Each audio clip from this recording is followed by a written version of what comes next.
Palabra y vida. Con el padre Manuel Horta, desde Sevilla.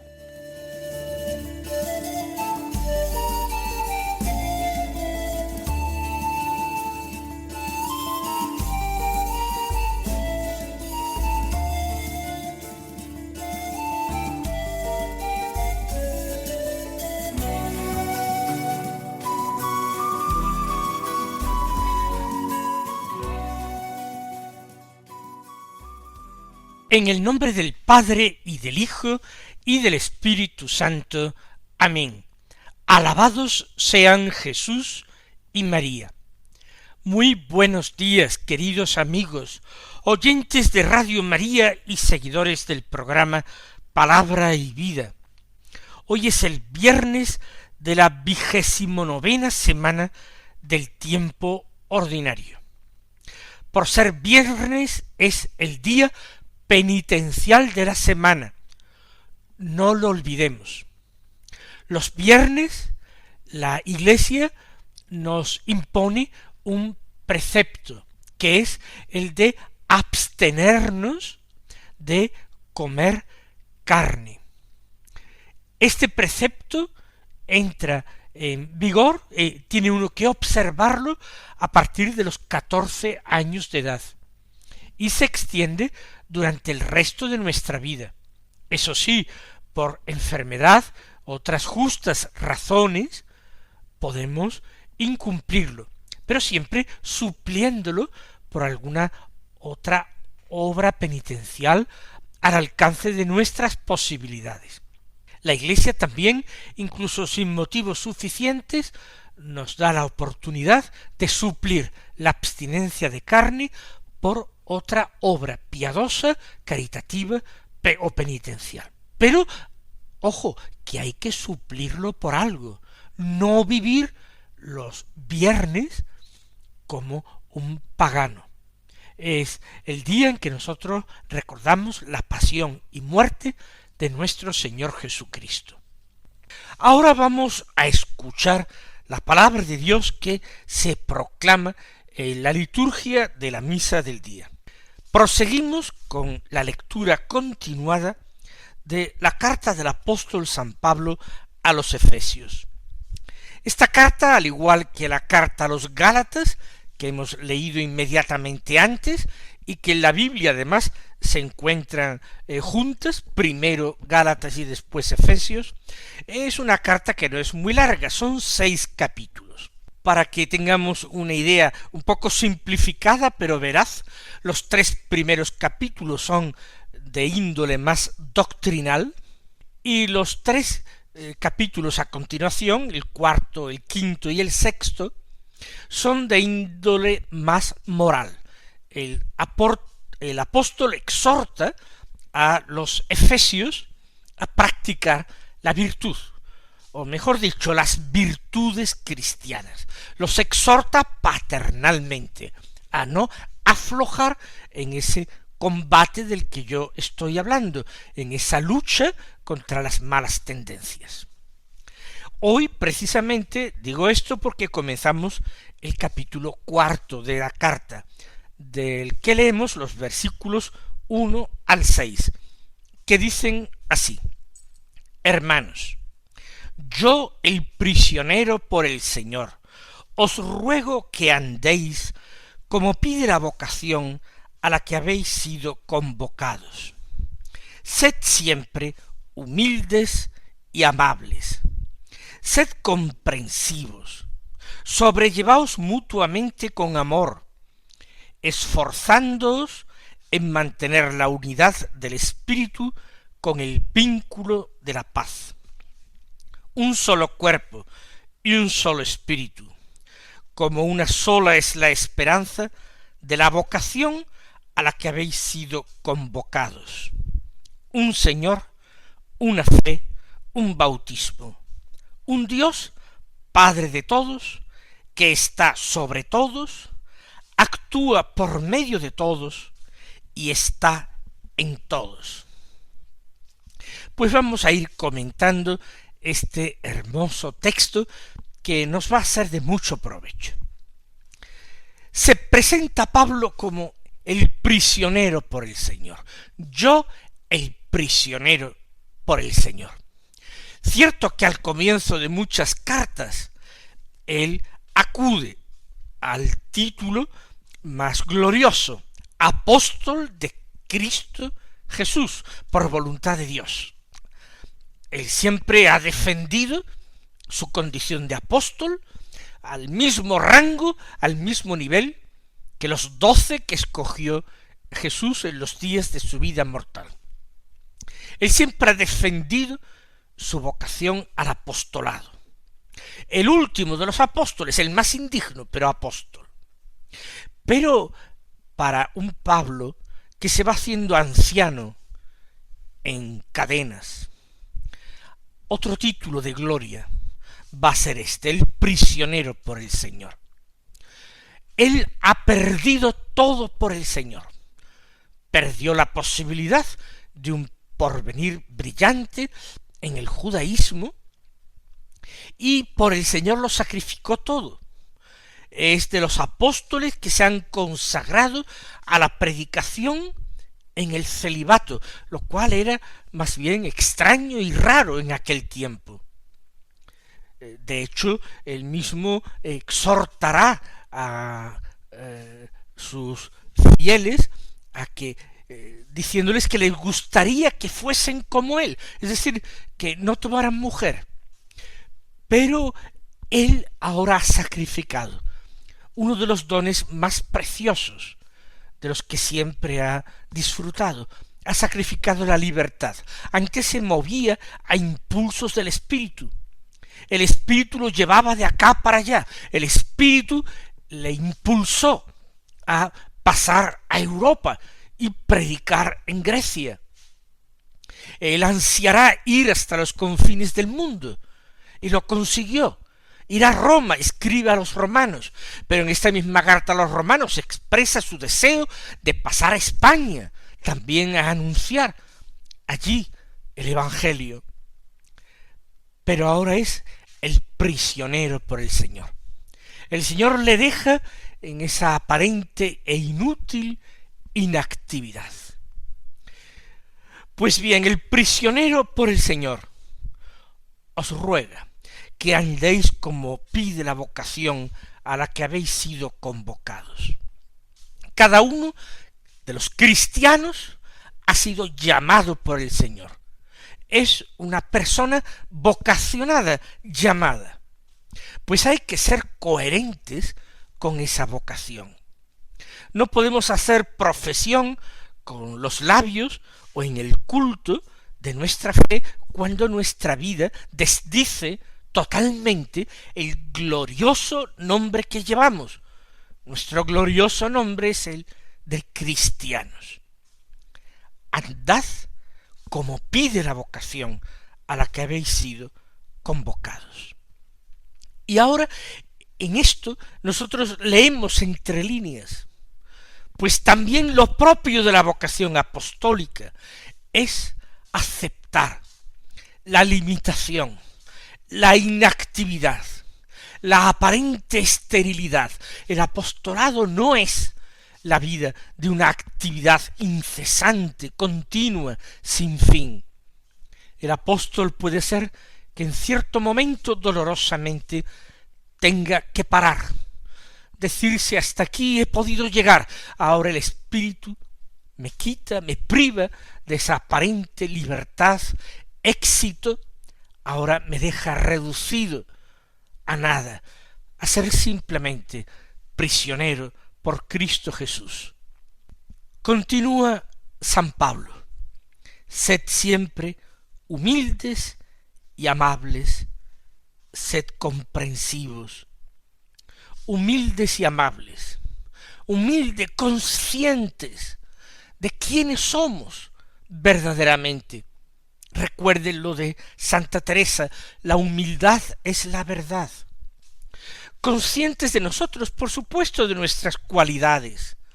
Reconocer las propias cualidades es alabar y dar gracias al Señor que nos las dio, y hacer propósito de aprovechar mejor esas cualidades en servicio de Dios nuestro Señor, para su mayor gloria y para el provecho de nuestros prójimos.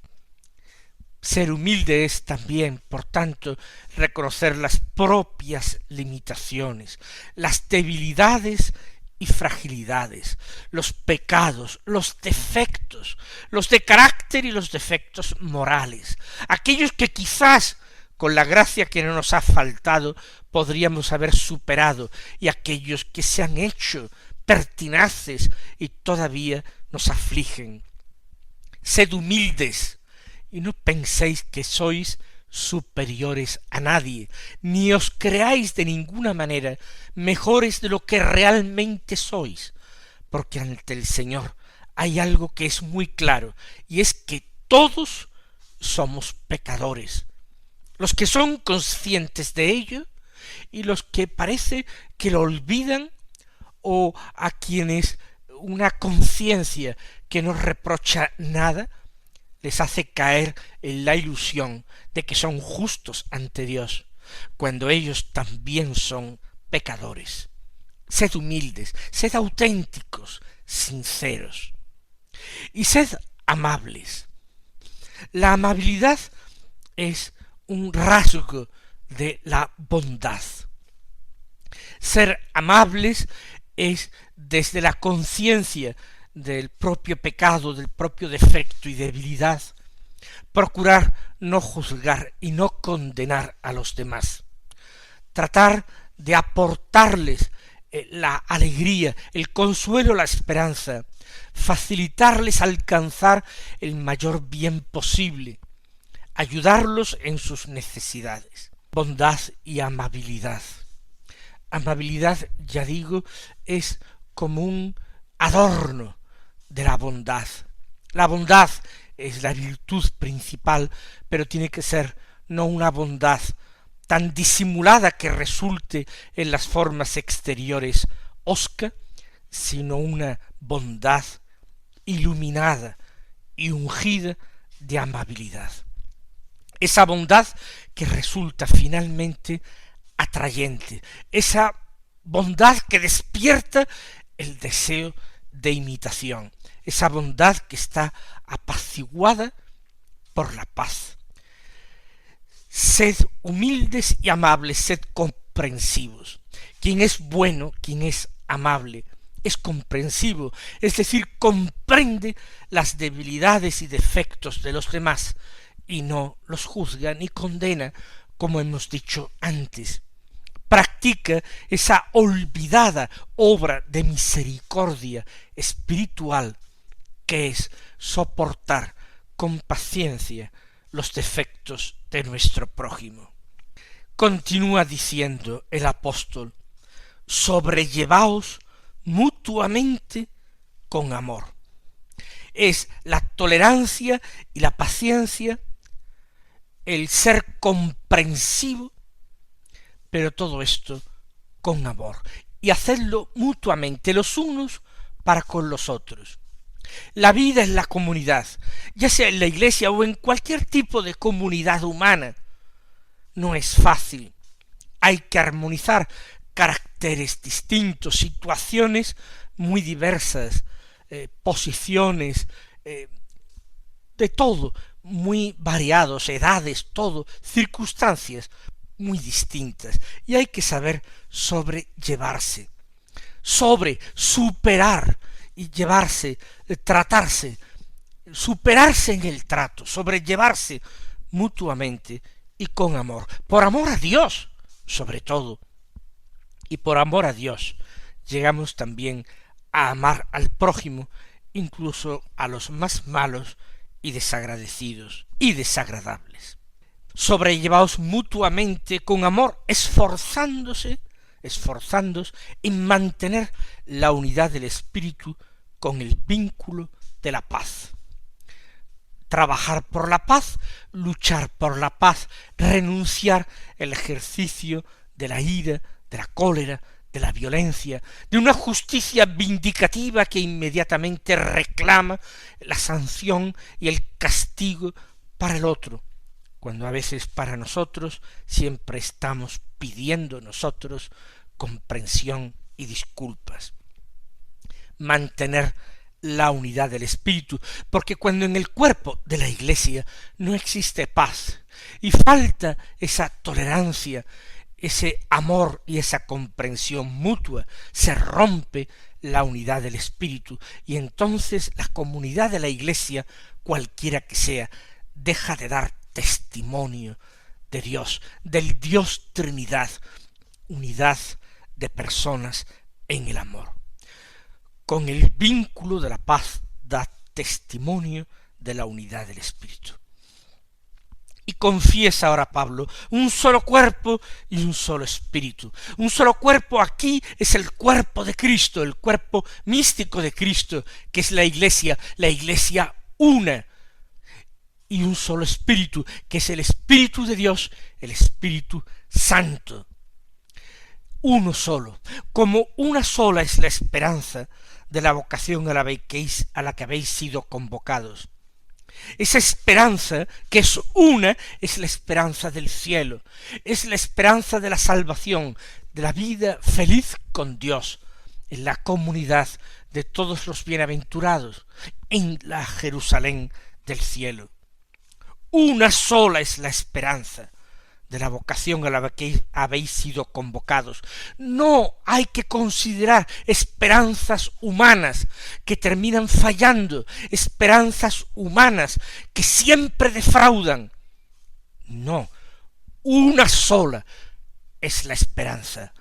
Como una sola es la Iglesia, el cuerpo de Cristo, uno solo es el Espíritu Santo. Una sola esperanza. Y continúa la enumeración Pablo, un Señor, una fe, un bautismo, un Señor Jesucristo. Tiene que ser nuestro único Señor. Nuestro Señor no es el mundo, ni el demonio, ni nos señorea la carne. No tenemos señores humanos, un solo Señor, una fe, la que nos ha sido revelada en Cristo, un bautismo, el que nos convierte en hijos de Dios y nos perdona los pecados gracias a la salvación que Cristo nos mereció, a su sangre derramada en la cruz, a su muerte redentora. Un Señor, una fe, un bautismo, un Dios Padre de todos, que está sobre todos, un solo Padre, un solo Dios, un Dios que actúa, y esto es muy bonito, por medio de todos y está en todos. Nosotros somos agentes de Dios. Él nos quiere necesitar para seguir actuando en el mundo y entre los hombres. Ese Dios que es Padre de todos, que está sobre todos, pero actúa por medio de todos, a través de estas causas que somos nosotros, de esos colaboradores que somos nosotros. Actúa por medio de todos y está en todos. Está en todos, está en nuestros corazones, en nuestras almas, en gracia, para actuar a través y por medio de nosotros, derramando en nosotros esa amabilidad, esa comprensión, esa mansedumbre, esa paz. Todo eso lo quiere actuar por medio de sus fieles, de nosotros. Le damos gracias por esa altísima vocación a la que hemos sido convocados.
Escuchemos ahora el Evangelio de la Misa, el Santo Evangelio, según San Lucas, que estamos leyendo cada día. Del capítulo 12, escuchamos los versículos 54 al 59, que dicen así: En aquel tiempo decía Jesús a la gente: cuando veis subir una nube por el poniente, decís enseguida: va a caer un aguacero, y así sucede. Cuando sopla el sur, decís: va a hacer bochorno, y sucede. Hipócritas, sabéis interpretar el aspecto de la tierra y del cielo, pues ¿cómo no sabéis interpretar el tiempo presente? ¿Cómo no sabéis juzgar vosotros mismos lo que es justo?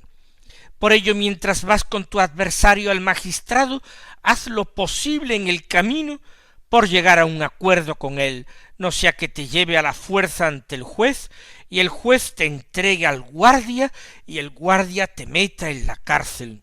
Te digo que no saldrás de allí hasta que no pagues la última monedilla.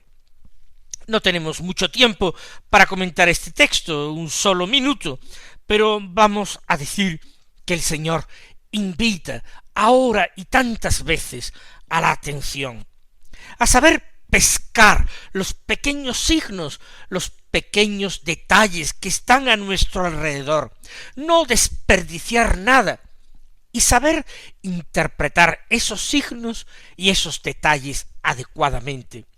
Porque Dios nuestro Padre nos habla a través de todos ellos, porque el Espíritu Santo está actuando en nuestra vida presente, porque Él está con nosotros cada día en medio del mundo, según la promesa de Cristo. No os dejaré solos, os enviaré de junto al Padre el Espíritu de la verdad. Vamos entonces a aprovechar todo esto, vamos a aprovechar el tiempo presente, dice Jesús, mientras vas de camino hasta el juez con tu adversario, intenta llegar a un acuerdo con él, reconciliarte con él, no sea que todo termine mucho peor en la cárcel. Aprovechemos, hermanos míos, el tiempo presente para crecer en santidad, para practicar las virtudes. Que el Señor os colme de bendiciones a lo largo del día de hoy, de este viernes penitencial, y hasta mañana, si Dios quiere.